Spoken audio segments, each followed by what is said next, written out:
Welcome to Swartz Talking Sports. I'm your host, Les Swartz. We're back another Wednesday evening. So take the next 45, 50, 60 minutes and check out the show. It's going to be a good one tonight. Let's bring on, first of all, before we bring on tonight's first guest, our special guest tonight, let's bring on my first co-host, all the way from Jacksonville. We're going to talk a little bit, a lot of stuff going on in Jacksonville right now. Former Florida A&M national championship quarterback and voice of the Rattlers football and basketball broadcasts with Melvin Beal, Al the Rattler Chester. My man, greetings from Jacksonville. I tell you what, Hurricane Helena and now Milton have not been real nice to the state of Florida, man. And I tell you what, Mother Nature is undefeated. So we admonish all the folks to do whatever it takes to survive. They got to remember, material things can be replaced, but lives are lost forever. Be safe. Well said. Well That's said. what we're trying to do here, Les. Yeah, and I was going to say, I know you guys are going to be affected, and let's hope that everything's okay with everybody. We got a lot of viewers, a lot of subscribers in the state of Florida, up and down the coast, inland, and things like that, all the way to the Panhandle. So very well said, Al. Our thoughts and prayers. It's Sports Talking Sports Family with everybody in the affected areas. So be safe. So, Al, we know this. Our guest tonight is near and dear to your heart. I know it was a guy that you grew up idolizing on your end. So before we bring on our guest, let's have Tony run tonight's opening reel.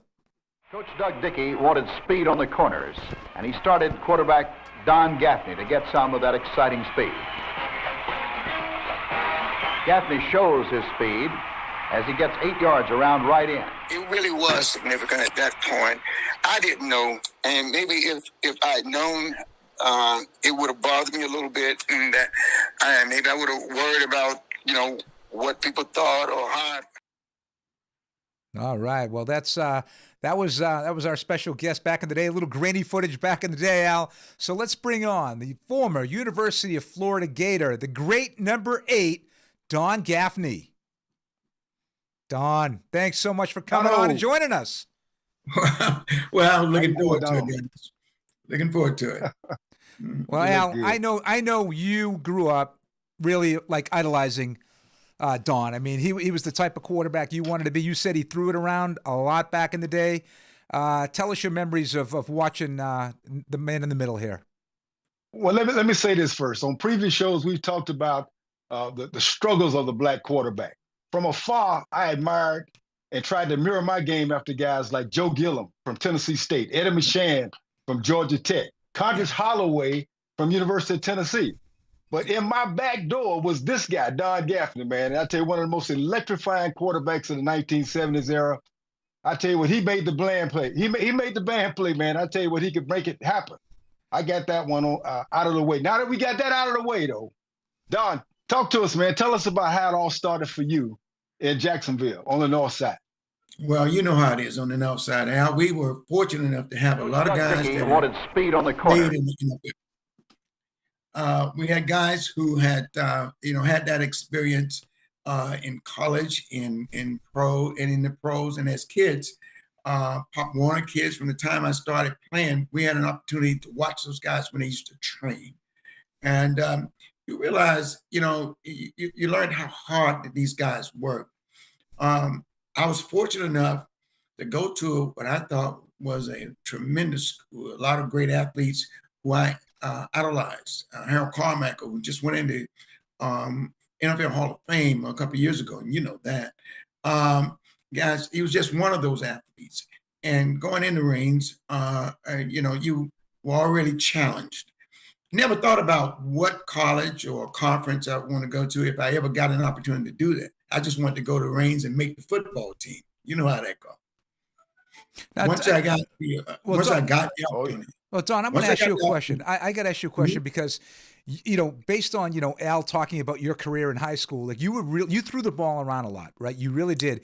And then you get recruited by Doug Dickey, who comes from Tennessee to Florida, and he installs, the wishbone, which is not exactly the most pass-happy thing for a quarterback, right? It's like, wait a second, I want to throw the football, right? So what did you think when he installed that wishbone? I threw 54 touchdowns at Reigns. All right, and so I had I had an opportunity in 2 years to throw the ball a lot. And I got to Florida. When Coach Dickey recruited me, they were not running anything close to the wishbone. As a matter of fact, I said many times before that no Wishbone school recruited me because, one, I didn't want to play in the Wishbone, anything like that. I wanted to go to a school, a college or university where I could drop back and throw the ball like I've been doing in high school. And I came up in Pop Warner doing the same thing. When I got to Florida, they were running the veer, something very similar to the Houston veer, but they were throwing the ball quite a bit. And if you think back, John Reeves had just left the University of Florida. He's a guy that was a first-round draft choice, and he threw a lot of touchdowns there to guys like College Everest. So I thought that I'd go in the University of Florida at some point, get an opportunity to start, and we'd throw the ball all over the place.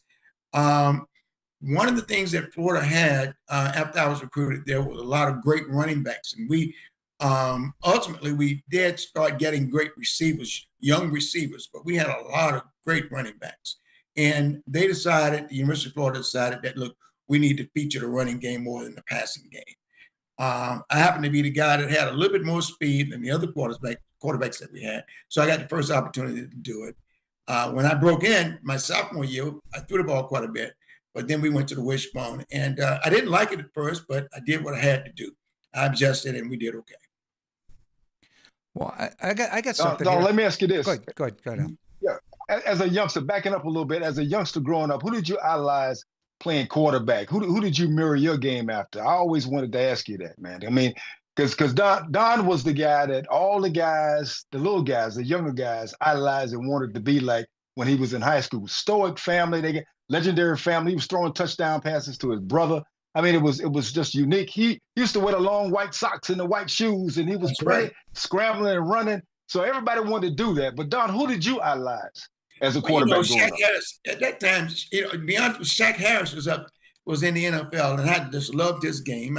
Joe Gilliam was a guy that Jefferson Street Joe. I even pictured myself someday maybe playing against or for Tennessee State. Coming up, that's what you see, and that's what you hear, and so that's what you feel comfortable with. And I admired those guys for being quarterbacks.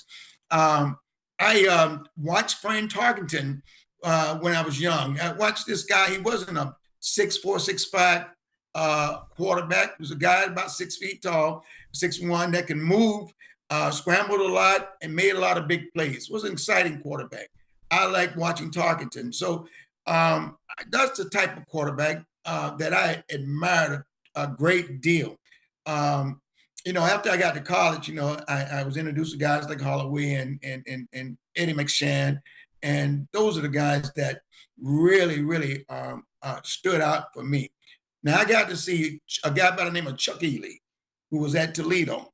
And if you, when you think back, Chuck Ely was the kind of quarterback that could throw the ball on the run, and going in that direction. And he was a tremendous drop back passer, very similar to Marlon Briscoe. So guys that can move like that, quarterbacks like that, really are the guys that I sort of, mirrored my game after. Don, let me ask you this, because we always talk on this show with the way college football is now versus the way when you played, when Al quarterbacked as well, about this whole transfer portal. This is like the big thing. We can go to NIL, but the transfer portal. Let me put Don Gaffney in 2024. They're going to run an offense. You're recruited to run that offense, and they change it up all of a sudden. Boom. They go from a passing offense to a running offense. Does the 2024 version of Don Gaffney say, you know something? I don't want to do this. I want to throw the football, and I'm transferring out, and I'm going to take the best opportunity for me. I know it's a tough thing to ask, but because it's happening. This is the way the athlete is today. Put yourself in 2024 in that situation you faced back when you hit Florida. One of the things that happened with me, on all great teams, you're successful because the guys are close. They become a close-knit family. And, that word brothers, is thrown around quite a bit these days, but you become close to those guys. And you really want to win for them. That's what makes a locker room great, I think. Today, it's not like that. If I was in this situation today and I played with the kind of guys I played, would it be hard for me to just say, because we changed the offense, I'm going to leave? The challenge would be to adjust. But no, they put that today. They're giving a whole lot of NIL money, if you will. And so if To be honest, if I was in a situation where I needed that, and there was a school or university that was available that wanted me, I'd probably do like some of these guys are doing. I wouldn't be that patient. I'd probably take that money and move on to the next situation where that's I'm comfortable with. I was forced to go into the wishbone offense at Florida, even though I'd never run any type of wishbone. I didn't know, the closest I got to the wishbone was television, watching guys on TV at Texas and Oklahoma. And when they introduced it at Florida, my second spring, eating a piece of chicken. Right, there you go. I'm like, man, no, this can't be, And I knew, in the situation I was in, and certainly back then, you didn't see very many black quarterbacks. Being where I was going to have to adjust quick, and be good. So I did the thing that I had to do to be successful. Well, if you have questions out there for Don Gaffney, the great number 8 former Florida Gator, we got some viewers out there. Shoot them out there. Talk about John's career growing up with Florida, potential NFL. I know we'll get to that. There's a couple of great shots of number 8 right there. He's got that form dropping back. He's going to just cock that right arm and let it fly. Don, before the show, we talked about it with Al and Benny about, you're really a pioneer. You're the second black quarterback to ever start in the SEC. Condridge Holloway was the first at Tennessee a year before you. And then you come on the scene at Florida. What adversity did you face? Because the times were different back then, civil rights, and we're just getting out of segregation and things like that. And you're in the South, Florida. Did you face any, I don't even know how to word it out there, but some hurdles. Let's say hurdles because of you being speed bumps and potholes. Speed bumps Absolutely. and potholes because you being a black quarterback at the University of Florida. Well, I can give you something. That's even closer. One of my teammates left the University of Florida. He was a potential All-American. He was a center. All right. And me being a quarterback, my first spring at Florida, this guy didn't want me touching him. And he was a preseason All-SEC guy. And, in the spring, you work with, I was on the varsity, so I had to work with all the centers. Mm-hmm. There's a guy that said that he did not want me touching him. I didn't realize that until we were out getting ready to go through our drills, and I got up under him. He told me to get the blank, away from him. Whoa. I thought he was kidding. And I realized he wasn't kidding. And this guy transferred to Troy. One of the reasons he transferred because, of course, Dickey said to him, we're all Florida Gators, and you're going to adjust and accept the way things are, or you're going to leave. The next day he was gone. Wow. That's powerful right there. Yeah, I've never heard anything like that. That's over the top right there. Yeah, this guy, he, I won't call his name, but he was a tremendous football player. He really was big, mean. It was really a mean guy. That's why I needed Sammy Green close to me. But this is a guy that a lot of people had, thought a lot of, thought he had a big future, not only at Florida, but in the NFL. He chose to leave rather than play with a black quarterback. That's a perfect example of, don't tell me what it's like until you walk in my shoes. If you've never walked in my shoes, you can't tell me what it's like to be a black quarterback. You don't know that.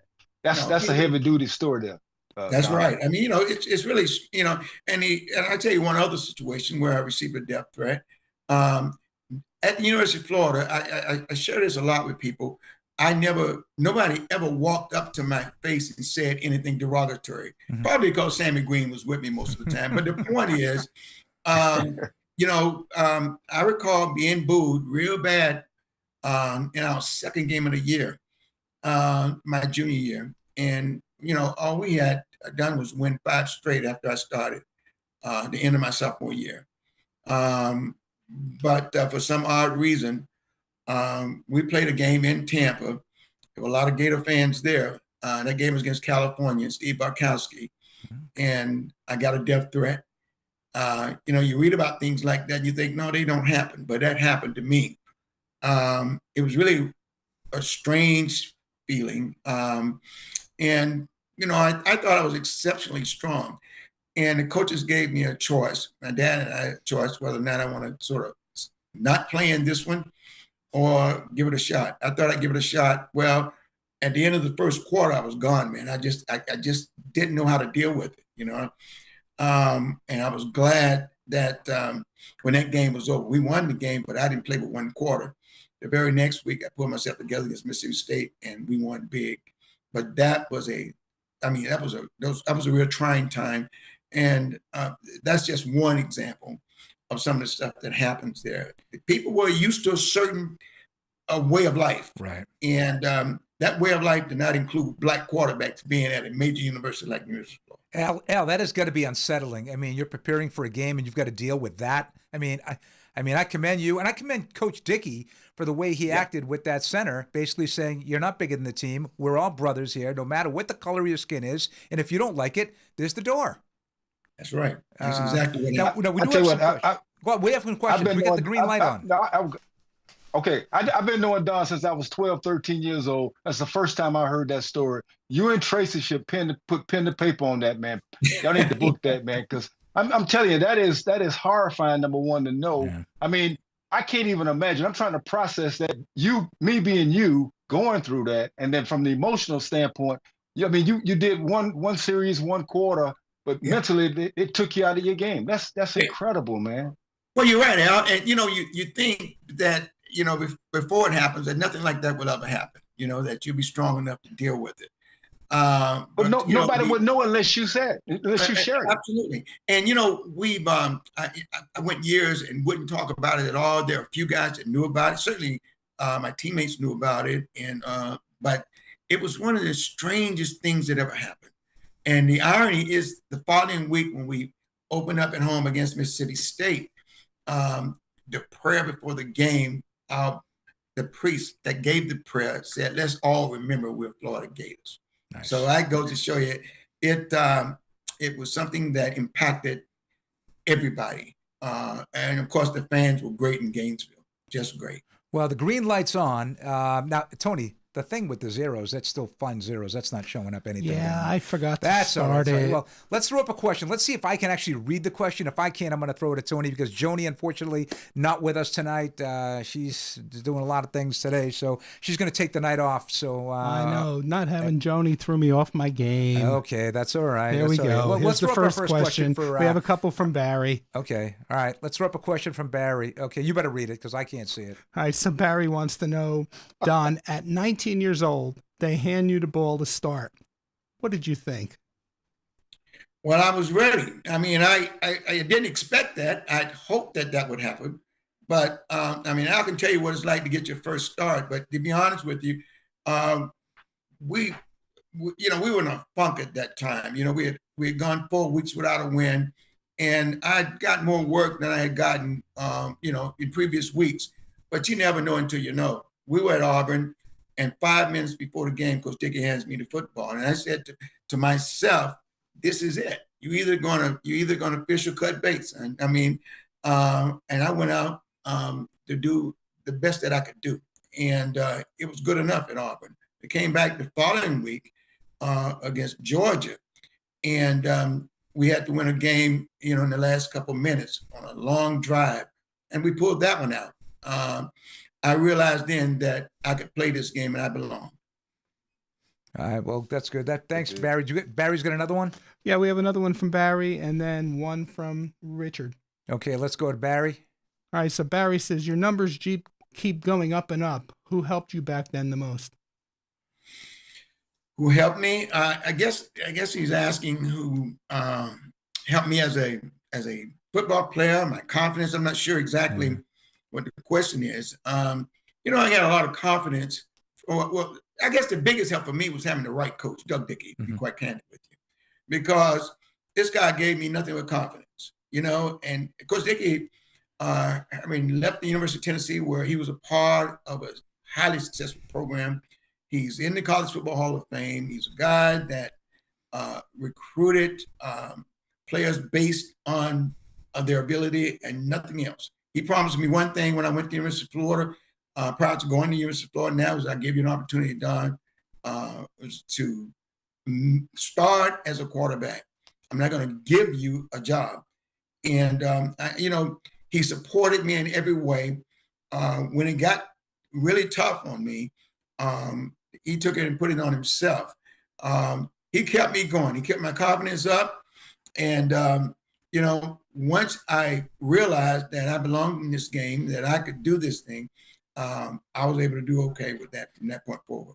If we got a couple more, but before I do that, I have to go back. I still cannot believe that story that you told about that center of yours, because I'm sitting there going, I'm 9. This is 1972, 73. I'm 9, 10 years old. In my neighborhood, black, white kids, we all played together. We slept over each other's houses. We didn't think of anything like that. I'm wondering, was that just a Southern thing? Because it never affected me that way growing up in the North. It didn't. The strange thing about it, he was a pretty good guy, I thought, and probably, he probably was, but he had never played with a black player, ironically. He had been at the University of Florida. He's watched these guys come in, and go to show you what he was holding in. Those were tough times. Here's a guy who, I'd never played with a white player. How it was in our community, and so the thing is, this guy, it was okay as long as you're my teammate and you don't talk to me or touch me. All right. But here's a quarterback and a center. That's a relationship that has to coexist, and has to coexist well. Yeah. And the good thing was, we were in spring practice, and his thing was, no, I'm not having it. I'm not going to snap the ball to this guy. I'd never had any words with him, anything like that, but that was just the way he felt. Obviously, he was raised that way, and that's so unfortunate. Incredible. All right, we got a couple more questions out there for our special guest, Don Gaffney. Tony, let's throw them out there. All right, so Richard Trotter asks, these stories about racial issues in college football are sad, but I want to know, what do you think about race relations in college football today? I think it's great. I mean, I don't really, it's not an issue now. I mean, the 70s were a different time. Today, these guys are concerned about themselves and their teammates. They want to be successful. So whatever it takes to be successful, more so than that, I think that the great programs, you see where the alumni has changed in a lot of the great programs, where people are concerned about winning. That's all they want to do is win. Whatever it takes to win, that's what they're hoping for, and that's what they're concerned about. Race doesn't play a bigger part anymore. If you look at the number of black quarterbacks, for example, I use that because of the position I played. That's no big issue anymore. A kid that walks in and takes a snap is not a black quarterback anymore. He's a quarterback. Right. When we were playing back in the day, it was a black quarterback. They've got a black quarterback, or they've got a black wide receiver, or a linebacker, or a center. Yeah. Today, they're just football players. Good question, Rich. We got another one out here. And Rich, by the way, Rich is a former player at University of Furman. He played at Furman and Miami of Ohio as well. He says he's a running back, but they had him as a quarterback in Wikipedia, but that's okay. Let's just get another question out there. All right. So Dr. Albert Chester II wants to know, one play, one drive, and one game. Who's your quarterback for each? Al Sr.? Oh, yeah, he's definitely in there. There's no doubt about that. I think I've heard that, Dr. Albert Chester II is a brilliant quarterback himself, okay? And he would be good in any of those situations. If I had a list of names, but to be candid with you, if you ask, I think Al wants to know where I fit in there. I don't know. I think whether it's one play or one drive, I think I fit in there somewhere. There are a number of great quarterbacks that you can that would fit in that type of situation. So many that I couldn't name. I'll take Al Chester in any of those situations. All right, somebody who's been there already, somebody who I've seen do it, and I know can do it. Al, for example, has had that experience. I've watched him do it. I know he can do it. And once you've done it once, you know that you can always do it. I've had the opportunity to be in that situation, and we've been successful a few times. One of my biggest moments was a situation very similar to that. My second game as a starter against the University of Georgia, and ironically in our hometown in Jacksonville. And in the last 2 minutes, we had to come back to win a game through a touchdown pass and a 2-point conversion to win. So, big plays. I put myself right in there with the best of them.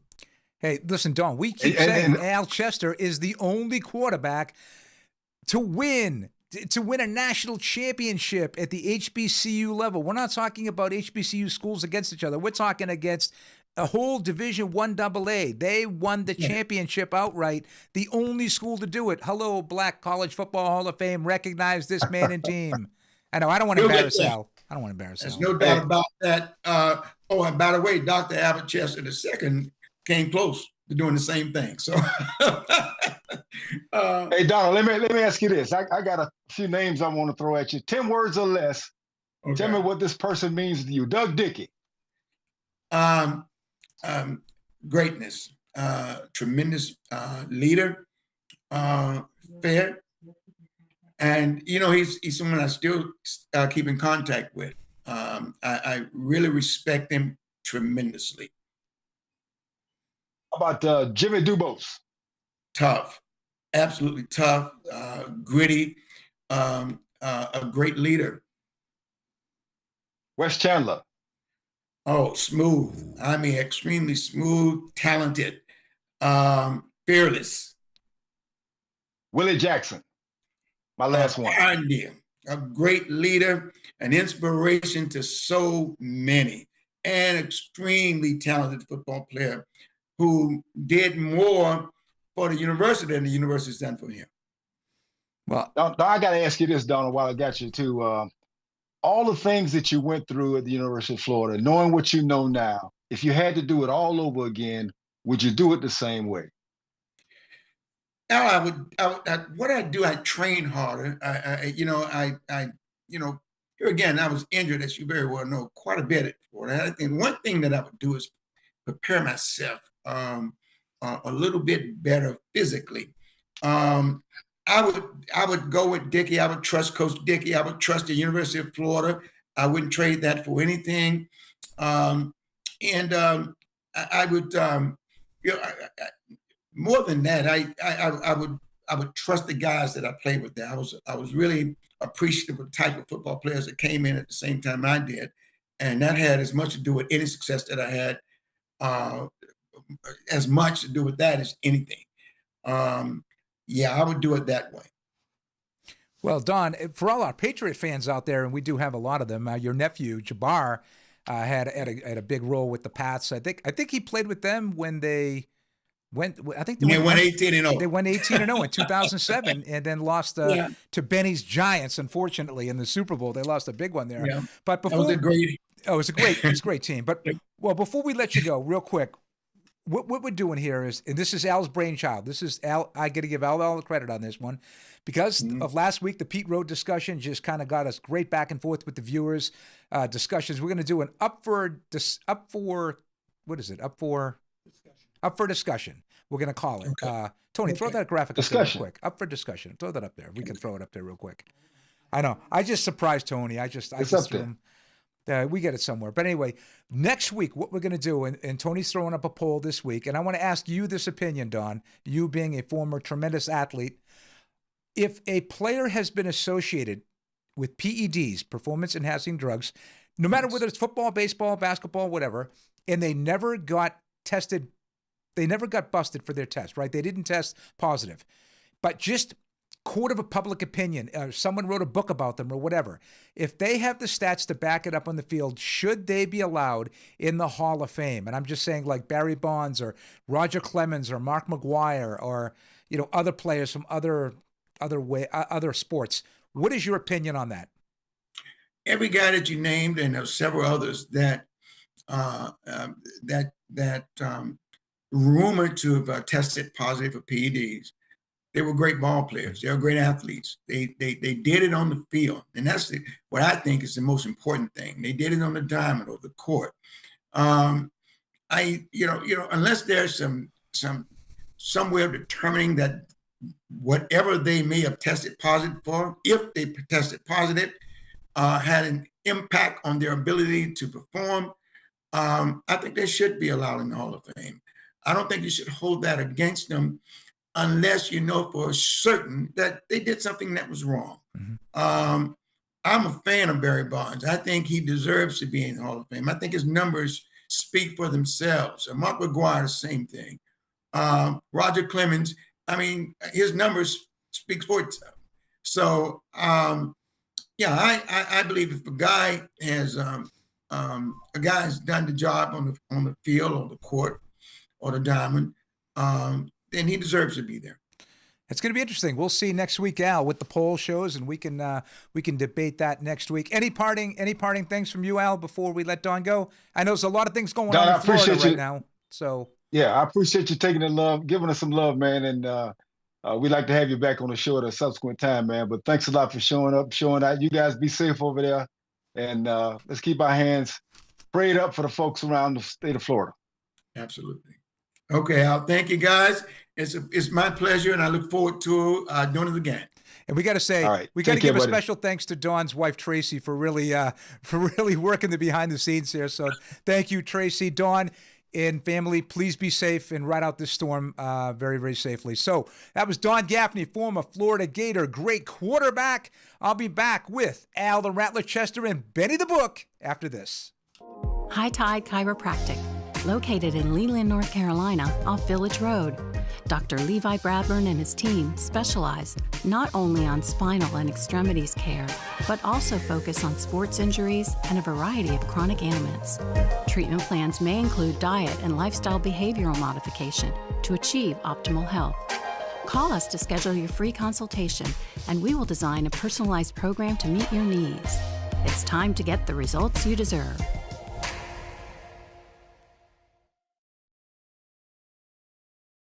Locals Tavern, Leland, North Carolina's favorite neighborhood bar, just south of the bridge where everyone truly does know your name, offers a variety of cold brews, wine, and specialty cocktails, and offers something for everyone on their food menu. With daily lunch specials and live evening entertainment, Locals is a hot spot you won't want to miss, where you can unwind in a casual atmosphere with friends, both old and new.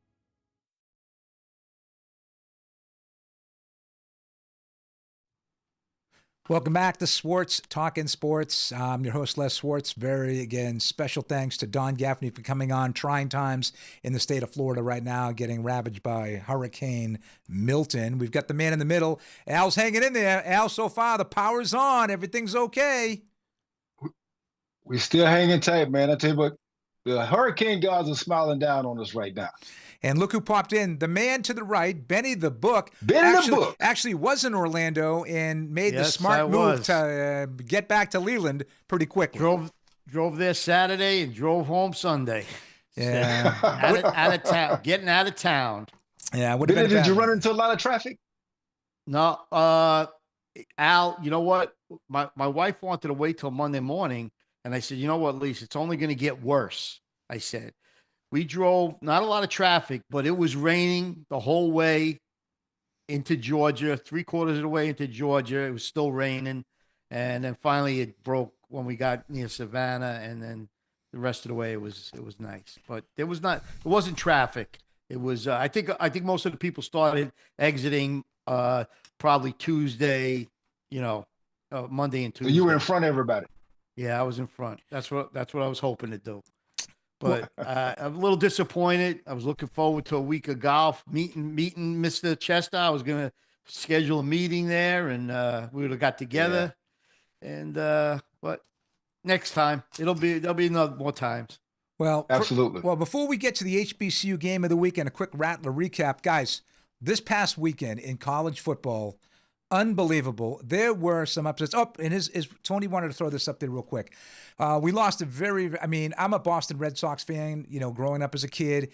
And this guy with his herky-jerky delivery for the Sox led them to that famous World Series that they ended up losing to Pete Rose in 7 games in 75.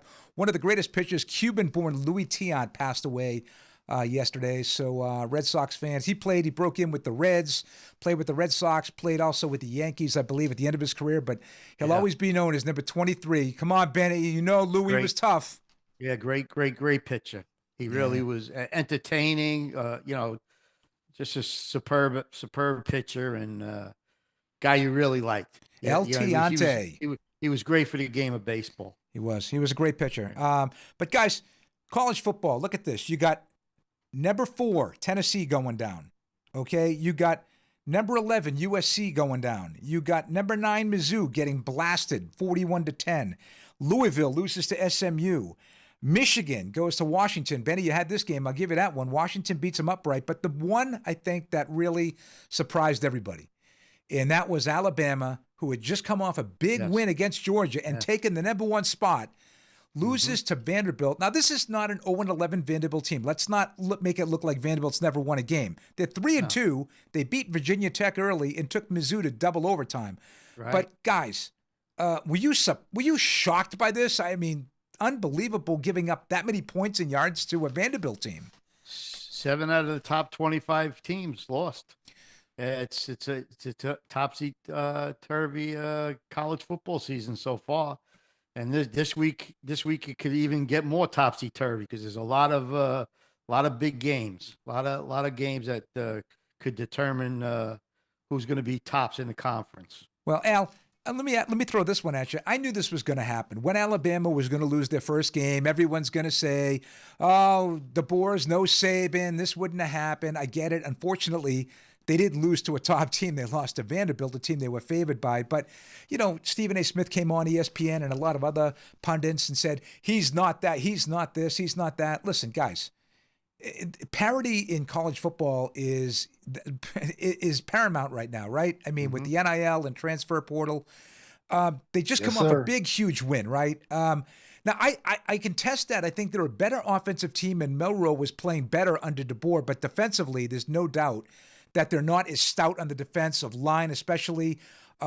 Maybe it's because of the scheme. Maybe they just don't have the players that when Saban was there, they lost a lot of guys to transferred out. A couple of guys, one at Ohio State, and there's another transfer that left as well to a top school. But did that shock you that they lost in the way they lost? Well, I tell you what, I was actually broadcasting the FAMU Alabama State game. A guy came and slipped me a note and said, "Hey man, Bama is being beat down by Vanderbilt." And when I got home and got a chance to look at the game itself, they didn't just beat them on the score, but they physically beat those guys. They were not intimidated by them at all.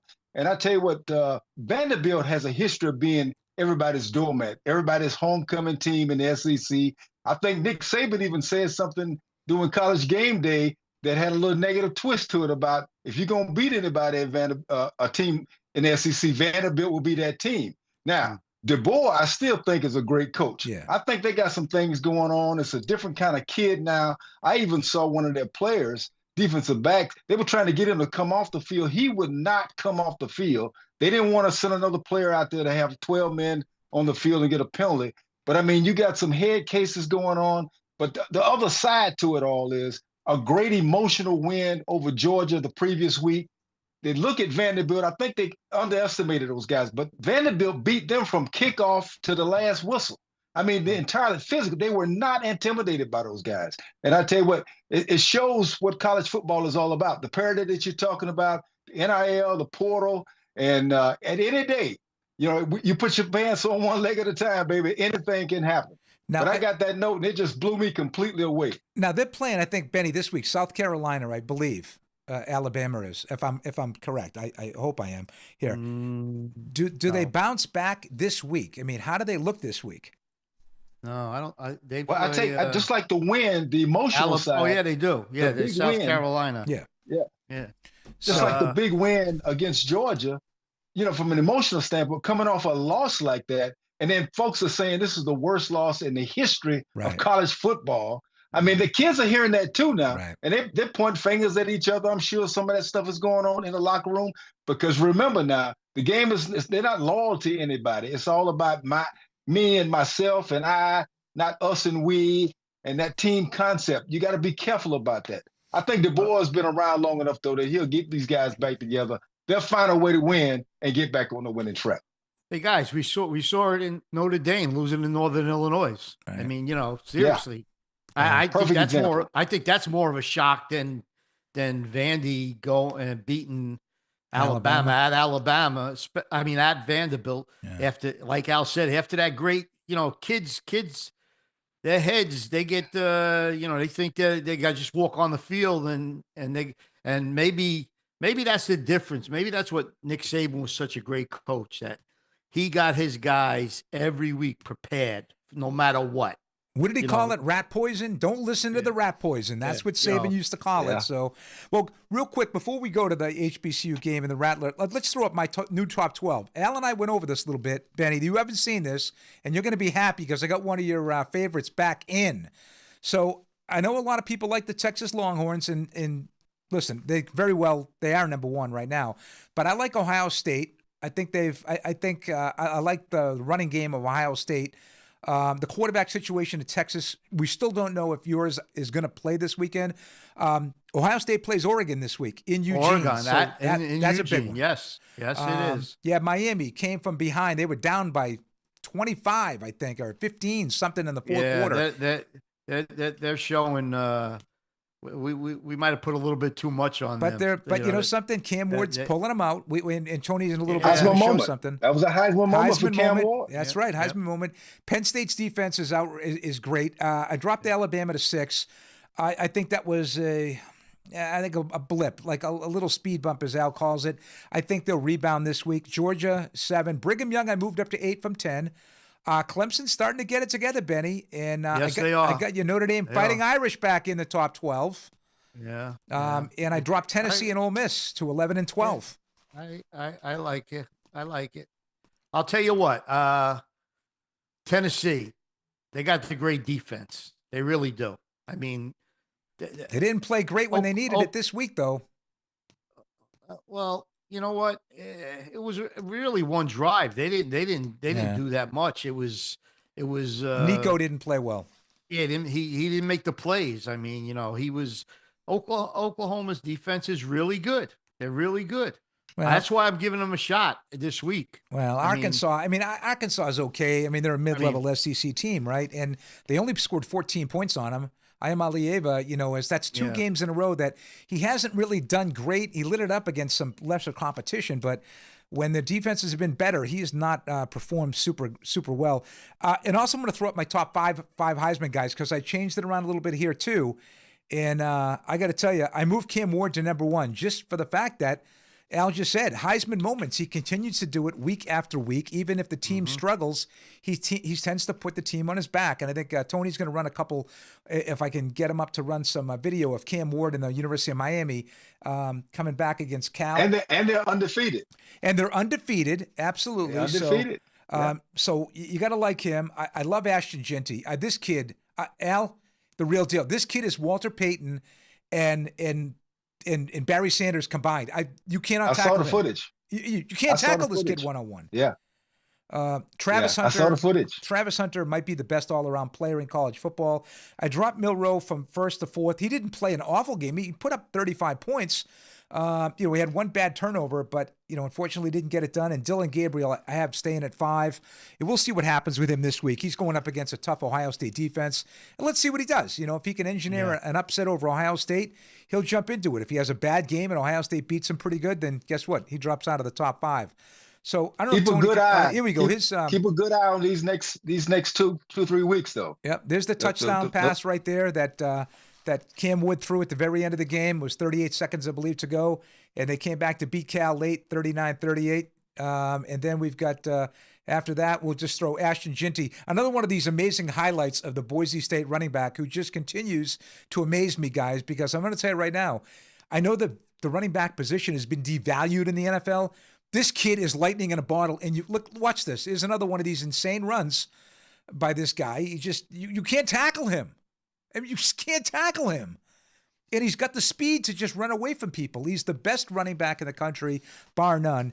And he's already gained, in fact, I've got his stats here, which is insane.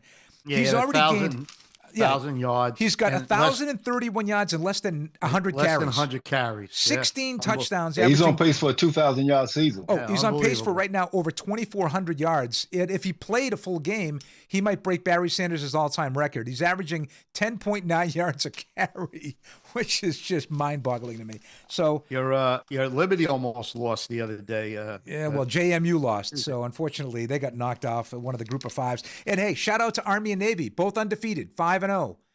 Can you imagine if Army and Navy played at the end of the season and they're both undefeated? Oh my God, that would be a story. The service academies are balling. They are, and they're throwing the ball, which they never did before. They're actually airing it out a little bit. But let's do a quick Rattler recap. Tony and I actually got to listen on our way up to the Raleigh area. We got to hear the Rattler doing his thing, and you guys pulled away at the end. You guys pulled it off at the end. Well, I tell you what, Alabama State actually hosted us. It was a good trip. It was their homecoming. Right. Now, you don't ever play the Rattlers for homecoming. You always try to find a lesser opponent. But nevertheless, we had about 33,000 people there. It was on ESPN Plus. But the Rattlers were able to pull it out 28-13 on their homecoming. Disappointing for them. And I tell you what, the Rattler defense made some big plays. We made some plays that we hadn't seen all year. Picked off 2 passes, got a scoop and score, and that's what kind of sealed the deal. They got a good ball club. Eddie Robinson's doing a good job putting them together. But the Rattlers were victorious, and that was our first conference game, first conference win. And we're on track now to head back to Atlanta for that national championship game again. Al, and we always appreciate you with the shout out with STS. So that was pretty awesome. So thank you so much. And now we got the HBCU game of the week, which is this Saturday, ESPN Plus, the Grambling Tigers versus the Alcorn State Braves. Yeah, this game is going to be played at Eddie Robinson Memorial Stadium. It kicks off at 3 p.m. On Saturday, October the 9th. The field has been named. I think it's the Doug Williams, Shaq Harris Field now. In Eddie Robinson Memorial Stadium. Both teams are SWAC West teams. Grambling right now, they're 0-1 in conference play, 3-2 overall. The head coach there at Alcorn, Cedric Thomas, this is his first year. He's 2-0 in conference play. They're 3-3 overall. And again, this game is going to be on ESPN Plus. Should be a doozy. Because it's Grambling, I'm leaning toward Grambling to win this one in a close one. All right, so you're liking the Fighting Tigers of Grambling over the Braves of Alcorn State in this week's HBCU game of the week. And who the Rattlers play this weekend? We're actually off this weekend. This was a scheduled bye for us this week. Okay. So, yeah, when you play in week 0, you get 2 byes. This was actually scheduled. So we'll head to Jackson State next weekend. That's going to be a dogfight out there. Probably 14-0 by the time we get there, but we're ready for that home cooking. All right. Well, hopefully, like I said, next weekend, Al, hopefully I'll be able to make it to Florida. We'll get a chance to hook up when you're back from your trip in Mississippi. So that was Al Chester, HBCU Game of the Week. Enjoy the off week this week. And like I said, Al, thanks. I know it's a tough day for everybody there. I know for you and Dawn for coming on. So thanks for making time for us to come on tonight. Be safe out there. And our thoughts and prayers with you and your whole family. Yep. All right, buddy. Thanks. You guys be safe. Thanks for the love, man. All right, man. That was Al Chester. And we'll be right back after this with Benny the Book and his college and pro picks after this. Jim's Pawn and Guns Shop, located at 4212 Oleander Drive, Wilmington's #1 firearms dealer. Sporting a large inventory, including all brands of handguns and long guns, a full stock of accessories, and all types of ammunition, Jim's Pawn and Gun Shop has it all, including the best customer service in the area.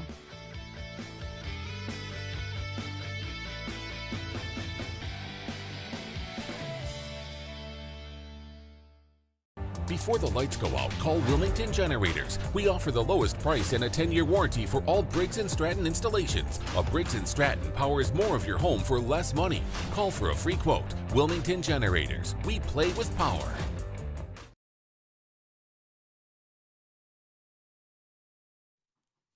Welcome back to Swartz Talking Sports. I'm your host, Les Swartz. The man to my right, Benny the Bookster Millie, the king of Carolina. Ben, before we go to your games real quick, there are some big games this weekend in college that are not on your docket as far as picking games, but you've got like Ole Miss and LSU. That's a big one. They're playing under the lights in Baton Rouge, 9 versus 13. You got Penn State traveling across the country to play a USC team that just got beat by Minnesota. You've got Ohio State. This is the big game of the week. If game day's not there, something's wrong. You got the number 2 Ohio State Buckeyes playing the number 3 Oregon Ducks. And I think this one, you're taking this game too. We'll talk about it. That's Kansas State, now ranked 18th. Electric quarterback Avery Johnson. They're going on the road to play the Buffs in Colorado. And let's parlay that right into Benny the Book's corner here. And let's start with your first game, which is Tennessee and Florida. Yeah, I like Tennessee laying 15.5. Wow. Florida, they seem to have, turned the ship a little bit around, but they got a monster of a schedule. Tennessee, after losing last week, they're going to be ready to roll. I see them winning that game by 20 points or more. So you really think Tennessee bounces back? Yeah. All right. They got a great defense. I mean, they could win that game just on their defense alone. I like the Florida quarterback, the second string quarterback, but I don't even know. Yeah, I don't know if they're even going to play him. The true freshman. Well, they keep switching back and forth. I am Alieva. Nico. Tennessee's defense is. I saw him against Oklahoma. The kid in the first half couldn't do anything. The Oklahoma quarterback. Well, let's see what Nico does, because it's time for him to step up and shine. It wasn't like he played awful. He didn't turn it over last week, but he just didn't create any plays, right? He didn't create any plays with his legs, and he was doing that early in the season. So let's see what happens against Florida. Okay, we got the Red River rivalry right here. We got the Oklahoma Sooners and the number 1 ranked Texas Longhorns, and game day decision whether yours plays, or what are you hearing right now? Oh, I don't know. I don't know what the situation is with you, but they're very confident with Manning. They really, he's performed well. So, and you like the Sooners getting 15. Yeah, just because of the defense. I think it's going to be a defensive struggle. Okay. I mean, they put the clamps on a couple teams that I've watched, and their defense is for real. Their offense isn't that good, but their defense is for real. All right. So I think they can hold, especially if Manning plays. It's first big game, Red River rivalry. Right. This is a different game. This is a different game. All right. Then you got my BYU Cougars, who this is a big Big 12 matchup. BYU, you got favored by 4.5 against kind of a enigma Arizona team. 1 week they look like they're unbelievable, and then next week they just completely fall flat. And BYU is for real. Their good defense. Great defense. I got a feeling, they're going to be they're a surprise team. They're going to take the Big 12, I think. Wow. Okay, so you like BYU. Oklahoma State, Kansas State. West Virginia. The next 2 weeks could make their year. They got Iowa State at Morgantown. And then next week they got to go to Kansas State. Well, Benny, I know you love the Mountaineers, and I want you to hold me to this one. I actually think West Virginia this week is going to upset 5-0 Iowa State. I think Iowa State's playing really well. They haven't pulled away from anybody. Campbell's got off to his best start with the Cyclones, but I have a feeling that West Virginia is going to spoil Iowa State's undefeated season this week. I love home team underdogs. I know, and they are. So I love home team underdogs in college. Well, you got Kansas State favored by 4 against Colorado. Now, this is one that's, I got to tell you, I would have thought after Colorado lost to Nebraska, they're nothing, it's whatever. But the way the Big 12 is working out here, it doesn't look like there's any dominant team at all, and anybody can beat anybody. And I got to tell you, one thing Colorado can do is score. They can score. Yeah. But Kansas State can run the ball and control the ball. Well, they just come off a big win against Arizona. And their line is gonna dominate Colorado's line. Well, and their defense is gonna stifle. They're not going to slow. They'll just slow them down. They're not going to stop them. They can't stop because those two guys, of our top players in college. But 4 points, they could win. They very easily could win that game by a touchdown. I like Kansas Colorado State. to pull the upset, believe it or not. I really do. I Okay. like them to pull the upset. And then you got the Arizona, it's Big 12 flavor here. You got the Arizona Sun Devils getting 6 against Utah. I see that this line, I just looked up this line, and it's already down to 4. So I'm assuming Rising's not playing. Rising's not playing. And ASU's right there, 4-1. I think they are. Utah's 4-1. It's big. It's a big game. It's a big game. I'll take the 6 points. Yeah, and this is a form of Pac-12 ASU. battle, right? You know, with Arizona State and Utah. You know, Utah was the preemptive favorite to win the Big 12 this year, but Rising for some, it's unfortunate. When he plays, he's great, but he reminds me of the Jimmy Garoppolo. You know, he plays, he's good, but unfortunately, he just can't stay healthy. So far, you're right on. I mean, college football, anybody can win. Yeah. You just look at last week, Vanderbilt. You know, the kids. I think I was 1-4 last week in college. Yeah. And it's a tough. Wasn't even close to winning some games. Well, you were 1-4 in college, Benny, but let's talk about your success with the pros. So we're going to talk about your overall record, 12-8. This is the second week out of 5 that you've gone a perfect 4-0. And you lit it up last week, and your games won big too. It wasn't even close. You won big. Yeah, Washington easy, Denver, the Bears. The Bears won big, Denver won big, Washington, and I think Houston won by 3, 23-20. But yeah, you did go 4-0 this week, last week. So let's look at this week, okay? So some big games on here. You got Detroit, Dallas. I'm going to go with Detroit. I don't think they've. Yeah, they're 3 at Dallas. They're not playing as good as people expected. Where's this game, Benny? Do you know? Yeah, it's in Dallas. All right, you know something? I don't know. That scares me. I like if Parsons comes back, that's a scary game. Yeah, I know. But Dallas, you never know what's going to go with Dallas. Should have taken whoever's playing the Patriots. Drake May started. They're coming off of that win that they had the other night. You know, that's a tough, short week. You know, they probably shouldn't have won the game. You know, and they're not that good. They're not that good. All right. Well, you got Seattle getting 3 against a disappointing Niners team. I mean, they're 2-3. Everyone's pegged them for the Super Bowl. My brother-in-law is a big San Francisco fan. He had me on the phone saying they're going to lose the next 3 games. He goes, their offensive line stinks. He says a lot of injuries. McCaffrey. They're all nicked up. Yeah.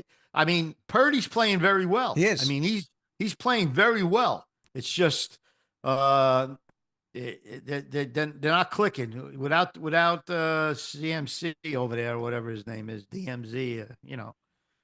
McCaffrey. Yeah, McCaffrey's the best all-around back in football, and that's really hurting them. I like my Seattle Seahawks with my West Virginia quarterback. Gino. You got Gino.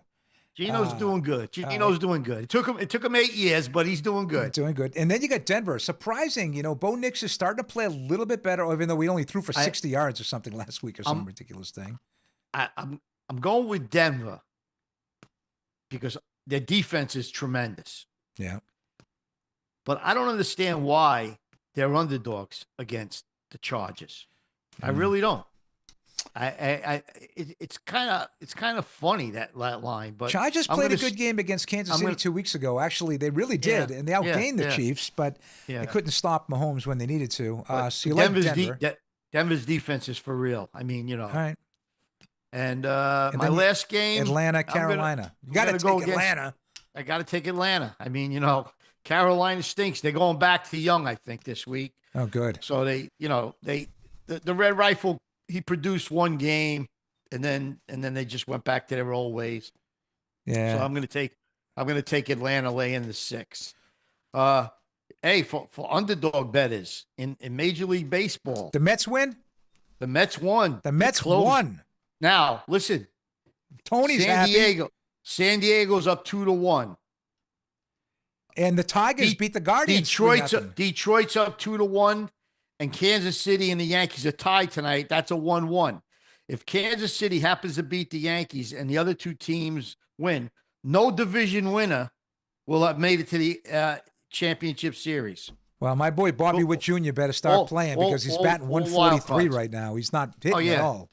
Yeah, but the Yankees are not hitting either. So I mean, they won without hitting in the first series.